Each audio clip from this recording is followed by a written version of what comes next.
اعوذ باللہ من الشیطان الرجیم بسم اللہ الرحمن الرحیم۔ ایک معصوم دعا۔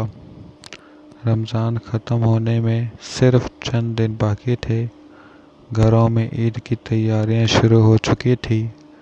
بازاروں میں روشنی، کپڑوں کی دکانوں پر رش اور بچوں کی ہنسی، مگر وقاص کے گھر میں خاموشی تھی۔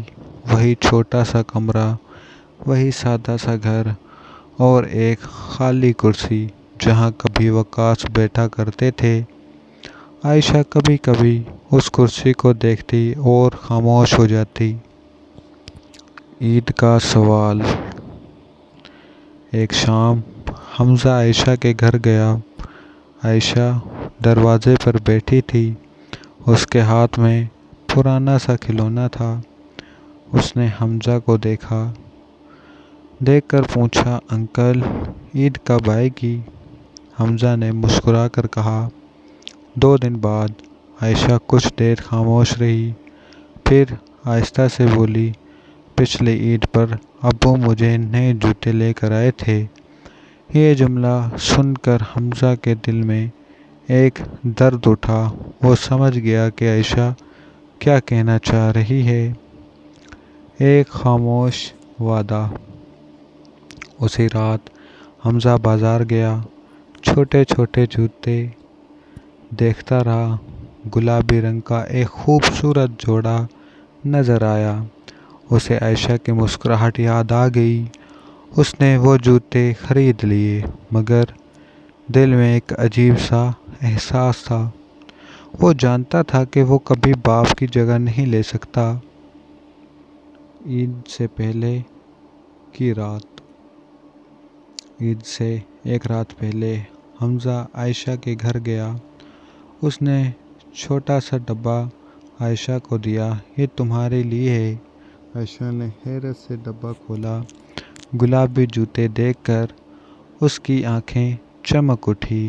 یہ میرے ہیں؟ حمزہ نے سر ہلایا۔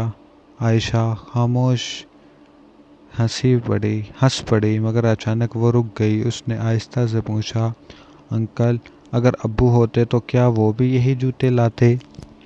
یہ سوال حمزہ کے دل پر تیر کی طرح لگا۔ اس نے نرم آواز میں کہا، ہاں، شاید اس سے بھی اچھے لاتے۔ عائشہ نے مسکرا کر کہا، پھر میں یہ جوتے جنت میں ابو کو دکھاؤں گی۔ وہ دعا۔ اسی رات عائشہ نے ہاتھ اٹھائے، یا اللہ، میرے ابو کو جنت میں خوش رکھنا اور انکل حمزہ کو بھی خوش رکھنا، کیونکہ یہ مجھے رونے نہیں دیتے۔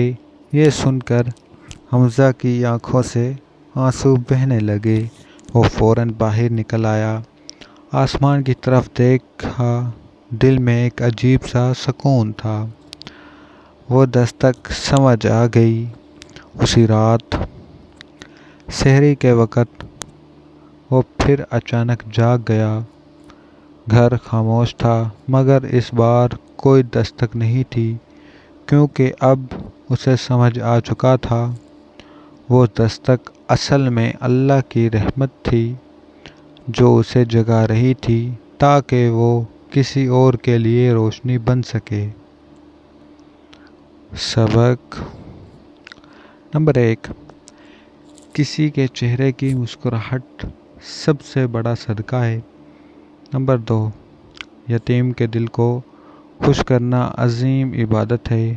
نمبر 3، بعض دعائیں معصوم زبان سے نکل کر سیدھی آسمان تک جاتی ہیں۔